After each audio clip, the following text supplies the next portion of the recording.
Hey guys, Roy here. Wow, where to start? God is faithful. Um, there's been so much chaos and going on recently, at least in my life, and well, not just in my life, in the world in general, everything going on. And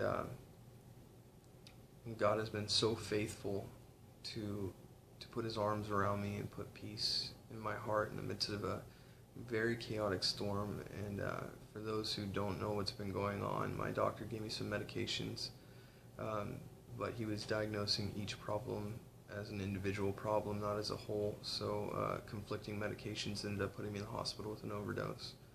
Um, when I got out of the hospital, I told my doctor that I wanted out. I wanted off of all of it. I wasn't abusing them or anything, but they cloud your judgment, they cloud your mind, even the most mild of medications, in my opinion. And that's why God needs to trust His people so much, because He can heal. He really is a healer. But because of that, I told my doctor I wanted off. So as of the past month, I've been slowly weaning myself off of the medications, but it's been a living nightmare.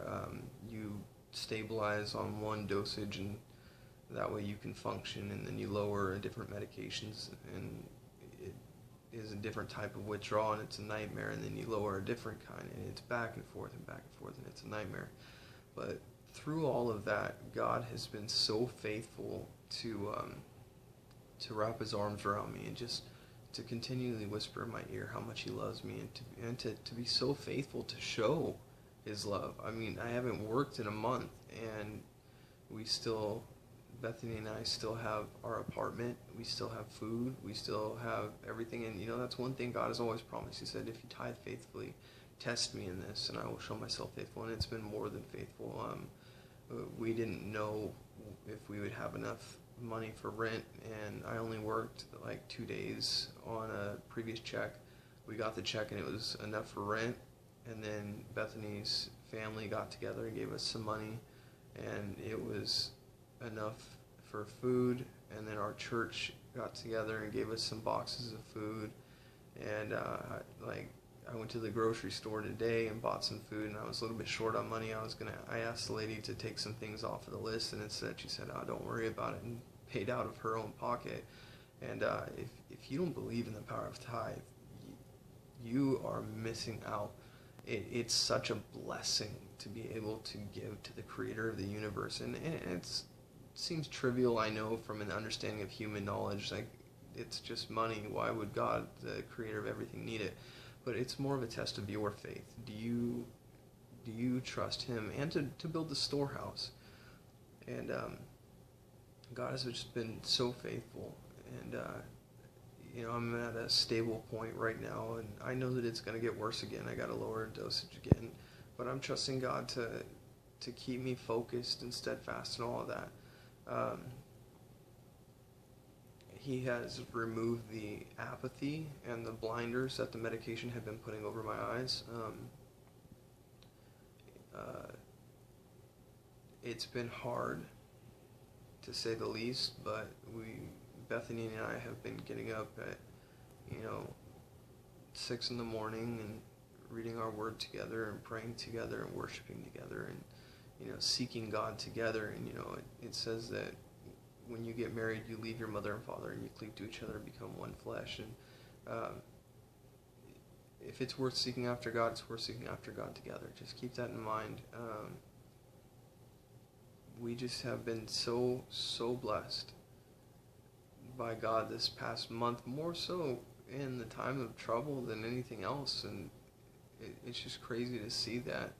And this has been a month of trial for me, and I'm truly at a point now where I can say that if every single thing in my life were to be stripped away and I were to be homeless on the street, and Bethany and I have talked about it, and she feels the same way, that we would trust God, because it doesn't matter. Material possessions really don't matter. As long as we are following in what God has asked us to do, and steadfast in what God has asked us to do, then that is all that matters. There is nothing else in this world that would ever matter. Um, to simply put it, my greatest call is just simply to know God and make Him known. I just want my yes to resonate through heaven. And, step by step, He's leading us in a direction, and we'll see what that direction is and where it goes. But it doesn't matter which direction it is, and it never would, because whatever He asks us to do, we're going to say yes. Our answer is clearly and obviously going to be yes. He's the God of all things. He's the creator of the universe, and He's the love of our lives. I love God more than my own wife, and that's the way that it's got to be, and that's the way it should be, because loving her, I have to be able to love her like Christ loves the church, and in order to know how Christ loves the church, I have to love God more than I love her. I know that might not make sense to some people, but it really does make sense. God's love is what crosses all barriers and heals all wounds. So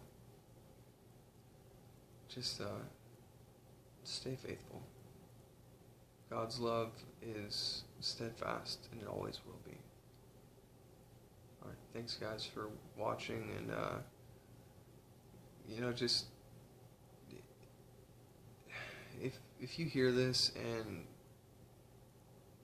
I don't know how to put this, there's been so many good messages in my life that I've heard, so many good sermons that invoke change, but I never changed.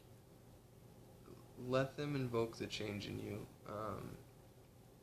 It's worth it. It's painful. It's a very painful experience to chase after God with everything, because most likely you'll lose everything, and you'll hurt emotionally. You'll be attacked constantly, but it's worth it. Just love on God and let Him love you back, and everything else in the world seems fine. He says that He wants to give us the desires of our hearts, and that isn't to say the desires of our hearts as in the material possessions that we desire, but rather the desires of our hearts as we draw near to Him become His desires. So He's giving us the desires that are not of material possession, but of greatness. He's giving us the desires to serve Him. So, alright guys, thanks.